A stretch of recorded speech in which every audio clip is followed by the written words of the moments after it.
सुदामा जी अपनी यात्रा को प्रारंभ करते हैं। हम कथा में आगे बढ़ेंगे क्योंकि समय नहीं तो बहुत लंबा हो जाएगा। सुदामा जी अपनी यात्रा को आगे प्रारंभ करते हैं। जाना कहां था? द्वारिकापुरी।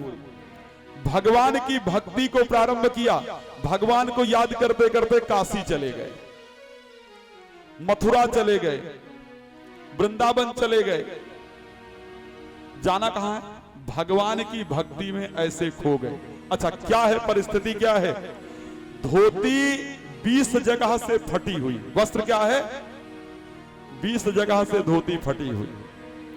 सिर पर ढकने को वस्त्र नहीं, फूटा सा लोटा, टूटी सी छतरी, टूटी सी छड़ी, पैरों में बीमारियां ऐसे फटी हुई हैं और शरीर की हड्डियां तो एक्सरे करने की जरूरत ही नहीं, बाहर से नजर आए। 6 माह हो गए घूमते घूमते। द्वारिका चले जा रहे, रास्ते में एक नदी पड़ गई। अब नदी गई तो बोले देखो ऐसा है भगवान, आपसे मिलने में इतने कष्ट होते हैं, अब मेरे से नदी तो पार की नहीं जाएगी, तो अपने राम तो वापस चले। इतने में एक मल्लाह उधर से आता है। मल्लाह कहता किसी को पार जाना, उस पार जाना है? तो बोले हाँ भैया जाना तो है। आकर नाव में बैठ गए। बोले कुछ पैसा वैसा बाबा या ऐसे ही बैठ गए हो? बोले भाई देख मेरे पास कुछ है वह नहीं, हम वापस उतर जाते हैं। बोले बैठो बाबा, तुम जैसे को हम वैसे ही पार लगा देते हैं। मल्लाह ने सुंदर टोपी लगा रखी है, नाव को चला रहा है और देख करके सुदामा जी को हंस रहा है। सुदामा जी काहे भैया काहे हंस रहे हो हमको देखकर? तो मल्लाह कहता मैं एक बात पूछ लूं बाबा, बुरा तो नहीं मानोगे? बोले नहीं मानो। कहां जा रहे हैं? बोले कृष्ण मेरा मित्र है, मैं उससे मिलने जा रहा हूं। और मुस्कुराए बोले तुम्हारा मित्र और कृष्ण? बोले तू गांव का गंवरिया क्या जाने मल्लाह कहीं का, कृष्ण ऐसे ही का मित्र होता है। भगवान मुस्कुराए। वो मल्लाह कोई और नहीं है, वो मल्लाह स्वयं भगवान कृष्ण है। उतार करके ले गए। अब जब उतरे पूछा कि यहां से द्वारिकापुरी कितनी दूर है? मल्लाह ने कहा बाबा देखो वैसे तो थोड़ी दूर है, लेकिन जो आपकी स्थिति दिख रही है ना, एक पूरा दिन चलोगे तो आधा किलोमीटर ही चल पाओगे, 3 महीना आपको टोटल लगेगा। अब गए, पेड़ के किनारे एक ढेला सर के नीचे रखा। बोले हम तो सोने जा रहे हैं। अब जब नींद खुली की देखी, नींद खुली तो देखा कि आवाज आ रही है द्वारिका नाथ की जय हो, जय कृष्ण, जय श्री कृष्ण। नींद खुली देखा भैया ये कौन सी नगरी है? बोले द्वारिकापुरी है, श्री कृष्ण की नगरी। जब सुना कि श्री कृष्ण की नगरी है, द्वारपाल जय और विजय के सामने पहुंचते हैं, द्वारिकापुरी के नगर में पहुंचते हैं। तो भगवान ने विचार किया, द्वारपाल के पास पहुंचे और द्वारपाल ने जब उनको देखा तो बोले भैया मैं कृष्ण का मित्र हूं, मेरा नाम सुदामा है, तुम सिर्फ इतना जाकर के कह देना कृष्ण से कि आपका मित्र सुदामा आया। बोले हमने ये सुना है,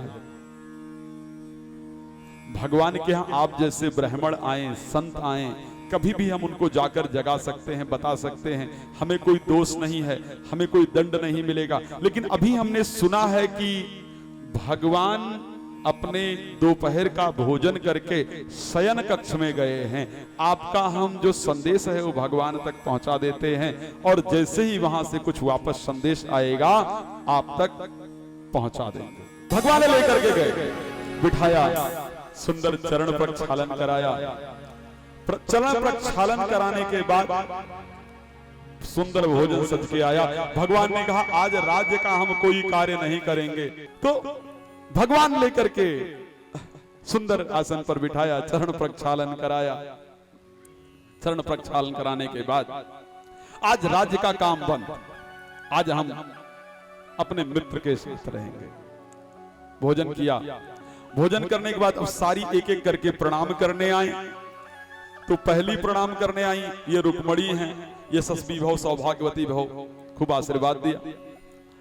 दूसरी सत्यभामा है, यशस्वी हो, सौभाग्यवती हो, चिरंजीवी हो, खूब पुत्रवती हो। तीसरी आई ये मित्र वृंदा है, यशस्वी हो। ऐसे करके जब तक 10, 12, 15 आई तब तक तो सौभाग्यवती हो, चिरंजीवी हो, यशस्वी हो, 4-5 आशीर्वाद। 15-20 हुई तो फिर सौभाग्यवती तक रह गया। अब धीरे धीरे 100 हो गई, 400 हो गई तो हाथ भी ना उठे। अब 400 हो गई तो फिर 400 हो गई तो फिर सुदामा जी ने कहा कान्हा एक बात कहनी है।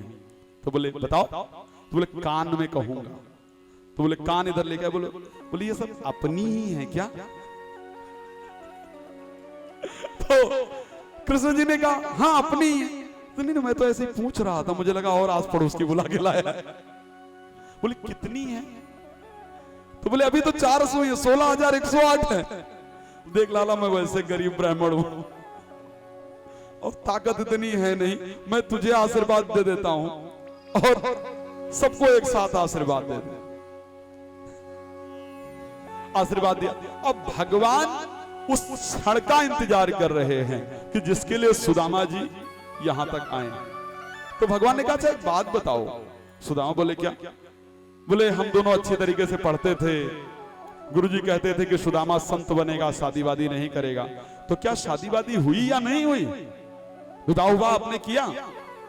तो बोले भैया विवाह तो करना पड़ा, माता पिता ने कहा तो शादी करनी पड़ी। तो शादी हो गई? बोले हाँ। बोले क्या नाम है भाभी का? बोले सुशीला। बोले अच्छा भाभी अगर है तो फिर तो मेरे लिए कुछ खाने को जरूर भेजा होगा, तब तो तुम वैसे नहीं आए हो। तो बोले छोड़ अब क्या करें? बोले इतनी रानियां खड़ी, सब लोग खड़े हैं, मैं चावल 5 घर से मांगा हुआ अगर यहां दूंगा तो क्या कहेंगे कि कृष्ण का मित्र इतना गरीब। बोले छोड़ कान्हा इस बातों को बात करते हैं। तू बचपन में ऐसे पढ़ता था, मैं लकड़ी लेने जाया करता था, गुरुजी कहते थे सुदामा बड़ा अच्छा है, कृष्ण बड़ा उदंड है। बोले वो सब तो बात ठीक है, लेकिन ये बताओ भाभी ने कुछ दिया? बोले तुझे पता है हमने कान्हा एक बार हम लोग जंगल में लकड़ी काटने गए थे, बहुत तेज बारिश हो गई थी। बोले वो सब ठीक है, सही बात है, लेकिन भाभी ने कुछ दिया होगा ना। बोले यही तो इसकी आदत है, ये जिस जिद पर लग जाए उस जिद को छोड़ता नहीं। बोले हम लोग एक बार वहां पर खेलने गए थे, कान्हा तुझे क्या चाहते हैं सुदामा जी कि इसका कृष्ण का ध्यान वहां से, लेकिन एक बार भक्त पर भगवान का ध्यान लग जाए तो भक्त ध्यान हटा लेता है, लेकिन भगवान भक्त को नहीं भूलते। बोले तुझे याद है?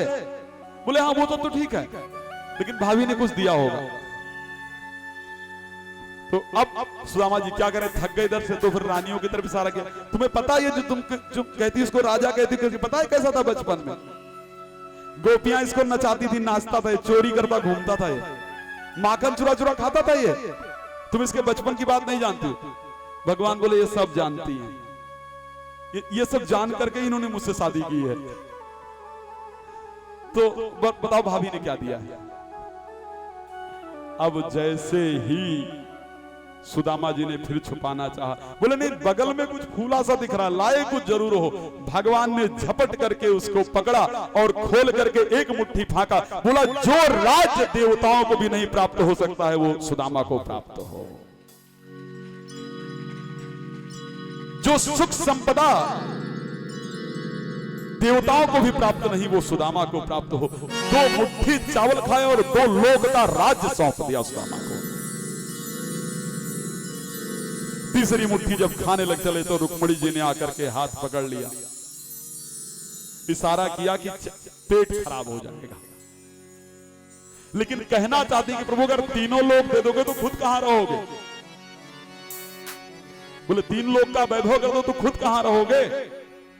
और याद करो वो ब्राह्मण था जिसने आपके सीने पर लात मारी थी, भगवान विष्णु के सीने पे भृगु जी ने लात मारा था। तो भगवान ने इशारे में कहा वो ब्राह्मण था जिस कारण तुम्हारी शादी हो गई थी, चिट्ठी ना ले गया तुम्हारी शादी ना होती। अच्छा सायंकाल हो गया, विश्राम किया। सुदामा जी कहते हैं कि अब मैं चलना चाहता हूं, बहुत दिन वैभव में रहने की इच्छा नहीं है।